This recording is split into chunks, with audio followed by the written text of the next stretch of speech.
Welcome back to The Conservative. Hi there, I'm Mike Lannon, your host, and back here at PEG TV. Wonderful folks take good care of me, make sure that the show is produced here, and you get a chance to listen to a conservative view of what's going on in the world. And I wanted to open up today with the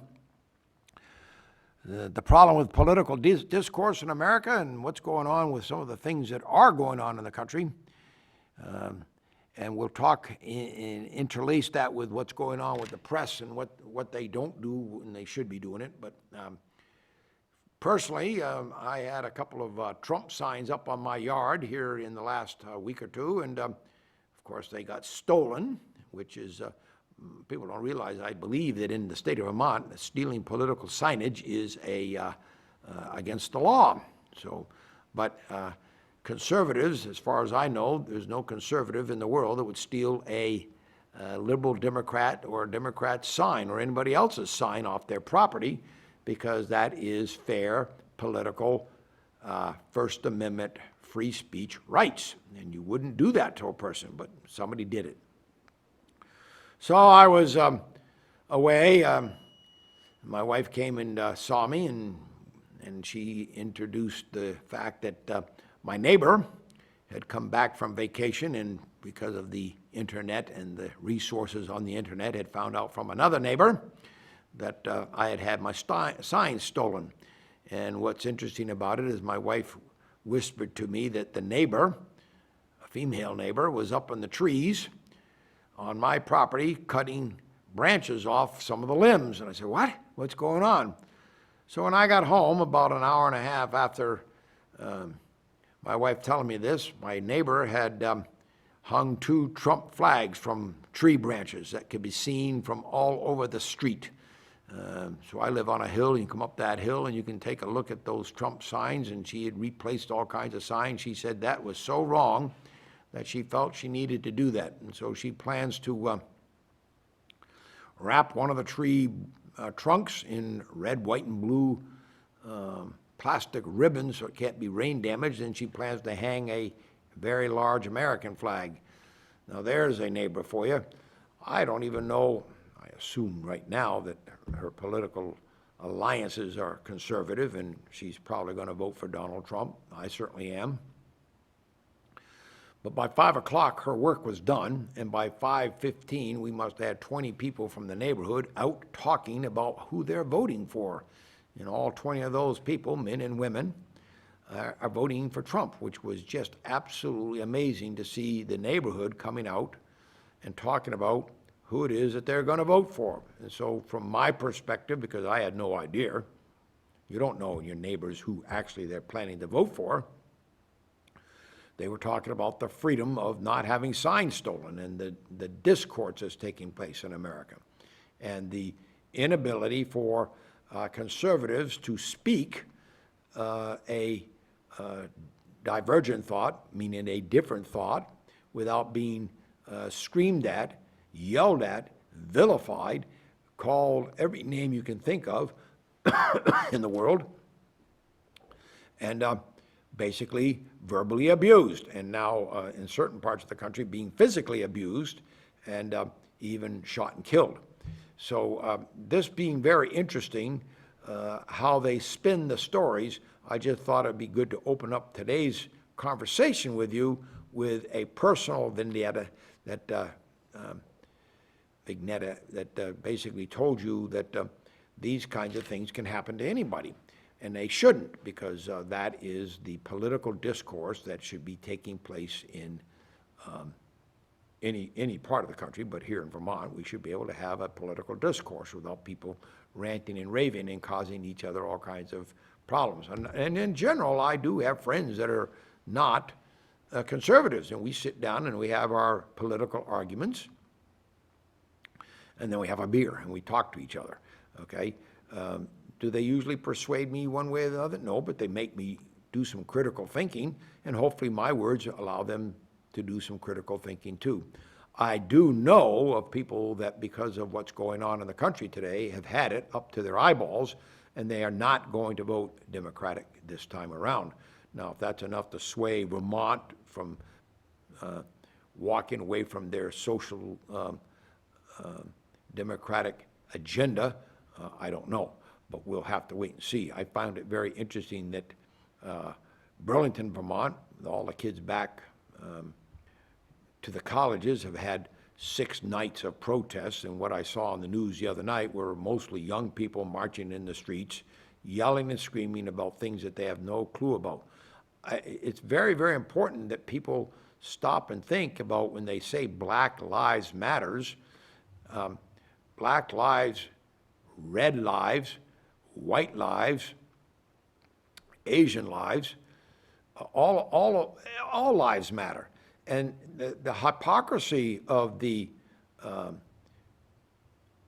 one life black being the big vocal point is that these same people that are marching in the street probably believe that abortions are okay. And I've told you 1.5 million times, and I'll say it one more time, the sperm is a living cell, the egg is a living cell, and within moments of that sperm hitting that egg cell, and the division beginning to take place, you have a zygote formed, and you have the spinal column shown within moments. And within weeks, the spinal column of the human being is there. Or as Thomas Edison said so many, many years ago, the only reason we have a body is to move the brain. He knew something that others didn't know because he didn't have the science that we have today to make that assumption that that brain was in place early, very early. And I always find it interesting when I talk to people about the kinds of people we have, because in my mind, and I know there's people that think that this is a very simplistic way to look at races, but I look at races as 2 kinds of races of humans. There's 2 kinds. There's the decent human, and there's the indecent human. And to put that underneath that substructure, those who are decent humans do as Martin Luther King suggested strongly, and that is to look at the character of the man, look at his heart. Do not take and look at the color of a person's skin and judge the book by that cover. That's so incorrect. It's always been my philosophy that you don't do that. As I've told you many times, I moved 18 times in 21 years, and half of my youth was spent in the South, and it was spent there prior to desegregation. And I lived in Winchester, Virginia for 2 years. I was a young man, 1st and 2nd grade, I believe, and we lived on Loudon Street, which was in the dab smack in the middle of a Black American community. We were the only whites there, so my friends were Black Americans, and they would come through the back fence, and we'd play football, and we'd play in the sand. We'd do all kinds of things. I never considered them different than I was. Now, maybe that was the way my mom raised us. We just, they were humans, and I never remember her calling them humans. They were John and Jimmy and Mary and whoever else was playing baseball and softball and kick the can and capture the flag and all kinds of games that you can't play today because they're socially incorrect or they're too violent. I mean, I've never heard of kick the can being too violent, but they don't play that anymore because back there in those days, we went outdoors and we spent hours outdoors building things, playing games from as early as we could get out of the house till it was time to come home for supper. And then if we could in the summertime, we went out and played another hour before it got a little too dark, and then we'd all come in. That was our life, and that was the life in Virginia, even though it was a segregated state. The South was segregated. I had no clue if it was right or wrong, but obviously as we grew up, we found out that it was absolutely wrong, because back in those days, a Black American could not go to the bathroom in the same toilet room, the same bathrooms, public bathrooms that the whites could go in. They couldn't sit in the bus the same as us. All kinds of crazy stuff. That all changed. We got to the point where we changed that. But I found as a older American now, who started all that, okay? It wasn't Abraham Lincoln, the first Republican president, who freed the slaves from such atrocities. Oh, no. It started with guys like Woodrow Wilson, who absolutely hated blacks. You can go look that up. Now, Woodrow Wilson was a Democrat, Princeton University. Now, in today's modern culture and realizing the way he was, Princeton has begun to change. I think it's their library down there that they no longer call the Wilson Library. They recognize what's going on. The Ku Klux Klan, which was those people that raided black or white supporters, mostly blacks, and they wore those white hoods and burned people to death, hung them because of their color. That was started by Democratic Party. That's the Ku Klux Klan was started by the Democrats. And yet you have tons of blacks. I don't know if it's going to happen this election, but you had tons of blacks, for whatever reason, have voted almost in unison for years now for the Democratic Party. Nobody reads history. Nobody looks at what's going on, okay? And what's going on right now in the country. The riots going on in the Portland and going on in Seattle and going on in New York City, going on in Chicago, going on in Kenosha, Wisconsin, and other cities, Albuquerque, wherever they're going on, they're exclusively happening in democratically run cities and democratically run states. Doesn't that tell you something? Well, either it's a version of being trumped up, in other words, trying to destroy a presidency because they couldn't destroy it with the Russian hoax, they couldn't destroy it with the impeachment hoax, they couldn't destroy it for the last 3.5 years, so now we'll cause riots in the city. So somebody is causing these riots because, according to the FBI and the National Home Security chairman, and he's not called a chairman, but I'll call it a chairman right now for lack of the real word, the administrator, the head honcho, he was talking about the very fact that they have found folks that are traveling by bus and by airplane from city to city.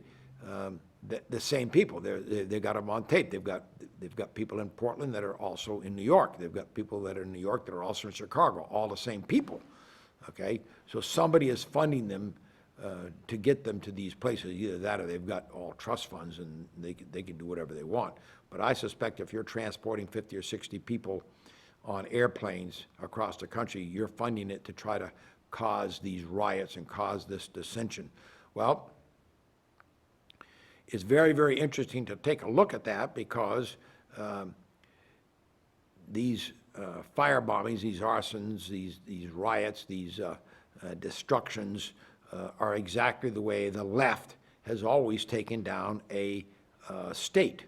The earliest one that I can think of is, well, you can go back to Rome and those places which were also, Rome had turned into a socialistic society. The government was to take care of the people, and it fell apart miserably on its face. But come to modern time, 1910 is the one that I look at in particular because 1910 in Portugal, there was a huge takeover and the event of socialism, communism. And as you travel up into World War II, you find that the Germans, as I have said before, were placed a guy named Vladimir Lenin, who was a Marxist. He read Karl Marx and knew Karl Marx. They'd put him on a train headed into the Soviet Union, figuring that if the Soviet Union were taken down from inside by a political belief such as Lenin's, they could cause such chaos in the political structure of the czars that Russia would fail and fall, and it did. And Lenin literally went into on that secret train in the darkest of nights, no lights on the train, made it as silent as possible, got him secretively brought into the country, and he began the process of destroying the Soviet Union. And of course, riots in the streets, the assassination of all of the czars, took them down, killed the entire family, but that's not all. They killed many, many people, including those people that helped them come to power. That's the one thing that the history books don't want to tell you, or the press doesn't want to tell you. In these socialistic nations, the people that come to power, the limited number of people come to power, they instantly realize that the people that help them get them there are also the same people that, if they recognize that they've made a mistake, have the ability to bring them out of power very quickly. So what do? They assassinate them, they kill them, they send them to work camps, re-education camps, and they kill them. And all you have to do is read the history to see that. And it started with Hitler, and he killed many, many people. Then you can look at Paul in Cambodia, killed many, many people. You can look at the Soviet Union. Stalin killed many, many, many people, and Mao killed more people than all of the other guys combined, in the millions of people in China, to bring the communist regime to that fruition. Well, China today, because of Trump policies, is in big, big trouble. They have built their economy on our back. The largest aircraft carrier, even with the rebuilding of the military here in America, the largest, most powerful aircraft carrier in the entire world is owned by China, built by your tax dollars. And what do I mean by that? Because they tariff, which is a tax, everything that is brought from the United States into China, and those proceeds from those tariffs built this aircraft carrier. That's not all it built. I mean, it's built their military, because up until Bill Clinton, China was just a small blip on the map. They weren't bringing in the kinds of products they are today on the backs of cheap labor, and I mean cheap labor. They have billions of people over there. They can do as the Soviet Union used to do in the world of gymnastics. The Soviet Union had so many gymnasts that when they got one injured, they would just say next. If they had one that was killed, which they did, next. If they had one that broke their neck, which they did, it was always next. They always had someone in the mix ready to come on, and the Soviet Union women's team was never, ever defeated in any Olympic game. And, well, why? Well, because they had this huge population of people that did what they told them to do. And the Soviet Union would go out into the school systems and pick the small little girls that showed the ability to be a gymnast, and they would stick them in these gyms throughout the Soviet Union and begin the training. And they all had the coaches all had the same workbook. They all had the same book at the exact same time. And how do I know that? Because I have those workbooks. They were smuggled out of Russia, and I have them. And that's one of the reasons I learned how to read Russian, because the books were not in English, they were in Russian. So this is a very, very interesting perspective on how the communist world works. Next, and if you don't do what they want you to do, you're sent to a re-education camp. For instance, even to this day, as a 10-year-old, if you aren't cutting the mustard academically, next, they send you to work. You go to the factories. I don't know if that's true in China, but I'd be willing to bet that there's something similar to that. So their test scores are very high because they're not training or educating every single kid. You take tests along the way, and if you don't make it, you go off to Votech school, or you go off to the farms, or you go off to some work detail somewhere. So very, very interesting. So that covers a lot of ground for you on what's going on here in this country now, because the riots in the city is a form of trying to overthrow the government. And make no bones about it, it does not say that freedom of assembly in the First Amendment allows for a destructive assembly. It doesn't say a free and destructive assembly. Now, I've heard the press say that is what it says, but that's not what it says. A free assembly means a peaceful protest in the street. The ability to tell the government that you're not pleased with what's going on.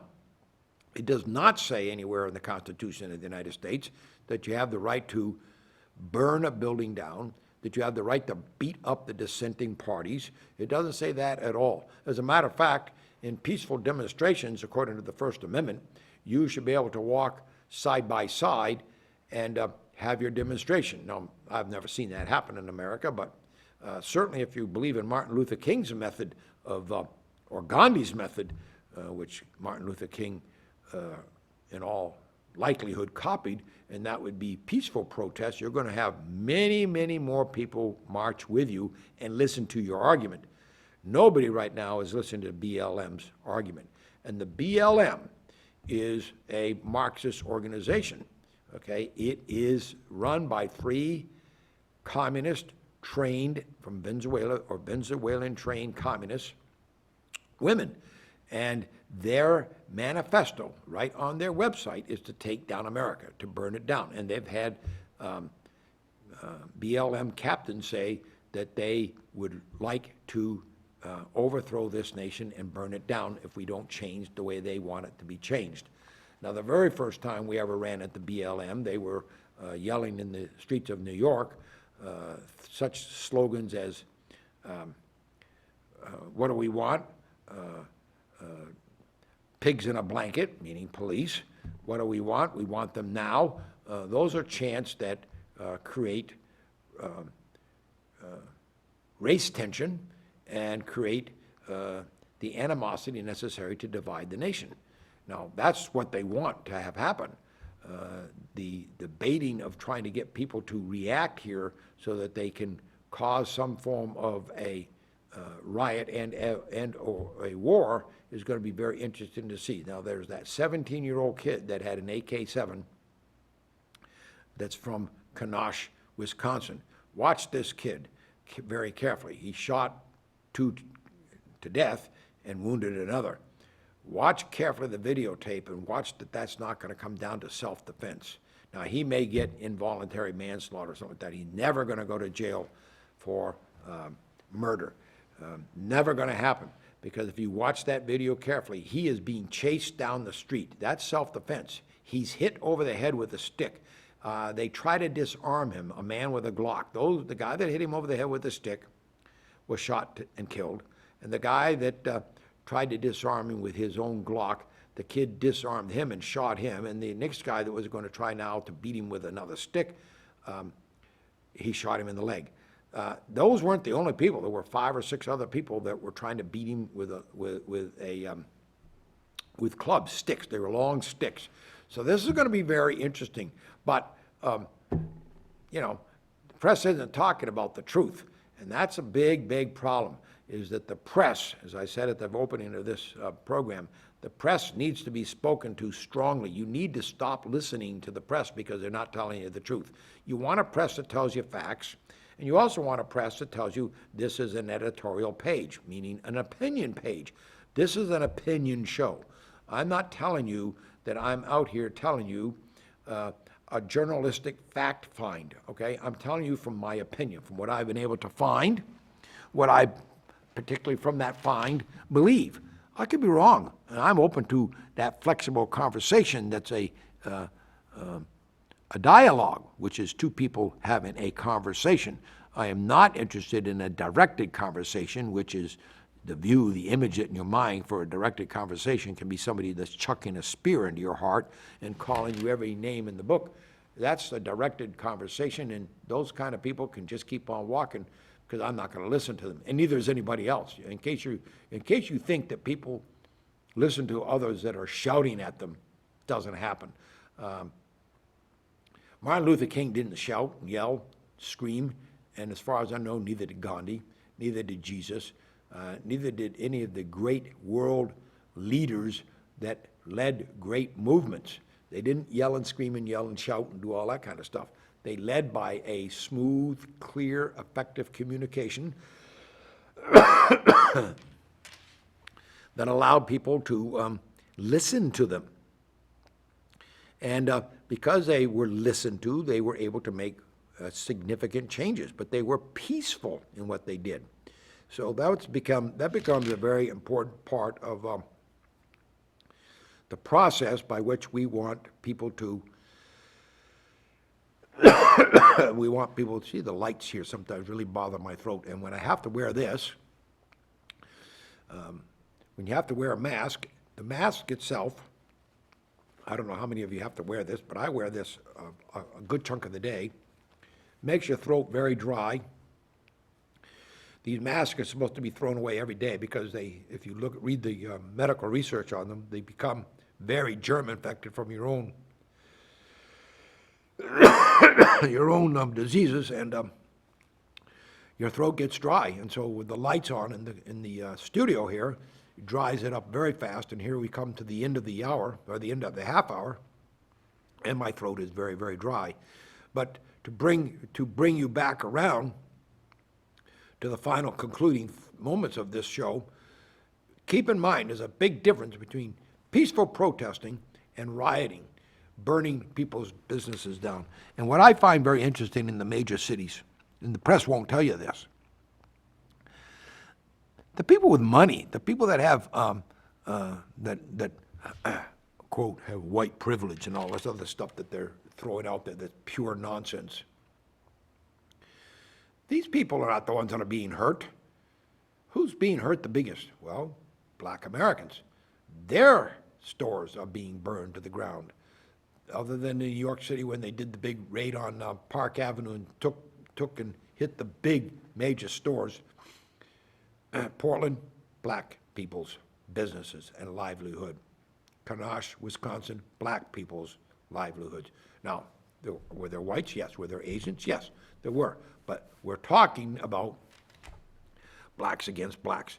This is Chicago over and over again. The shootings in Chicago, always at 75, and this show is being taped on, this is September 1st, believe it or not. So this show is being taped on September 1st. Last weekend, they had 75 shootings in Chicago, and I think another 30 plus killed. It's that way every single weekend. So if you look at the tape that happened in Portland where the Trump supporter was shot to death, you can hear the guy setting him up saying, there's one, there's one. And there's some more adjectives deleted that were shouted, and then he gets shot. Now that's really a great way to have a discourse. That's a great way to have a dialogue. That's a great way to change people's minds. Well, you're changing people's minds, all right. You're literally having people stand up and hate your movement. And that's exactly what's happening. You've got Americans right now that absolutely despise the movement. So you may be trying to sell a product called Black Lives Matter. You're not going to win because you've destroyed the movement, because nobody in America wants to see their property destroyed. Nobody wants to see innocent people killed. Nobody wants to see a bad cop destroy a black man's life. Nobody, okay? President Trump was being vilified today for saying that there are cops out there that choke. There's everybody that comes to a moment in their lifetime sometimes and doesn't react the way they always thought they would react, and they choke. And of course, President Trump alluded to it looking like a golf game, you know, in the sense that you had a 3-foot putt or a 3-inch putt, whatever he said, and you miss it. That's called a choke. Well, I've seen that happen. I've had people talk about that in their lifetime. There are people out there, athletes, business people, teachers, that come up to the moment in time and they choke. They don't react the way they always thought that they would. Policemen do that. I've seen that happen. I saw a fire once where a policeman saved 6 people and got the Carnegie Award. I was at that fire, one of the first people to arrive. Young man, probably 18 years of age at that time, 17, 18, something like that. And I was told by my older brother to crawl under the house that was on fire. There had been a big gas explosion, and to catch a kid that was knocked out, that was not more than from, it couldn't be much more longer than this table away from me. I wasn't going in there. I choked. That cop came along, and he went under the building, up there, grabbed that kid, and pulled him down underneath the building and back up again. He saved 7 people that day. He had adrenaline that I didn't have. He had moxie that I didn't have. So that's what I'm talking about. Well, believe it or not, the half hour's come to an end. So see you next time. Glad you enjoyed the show. Glad you didn't turn away. Bye now.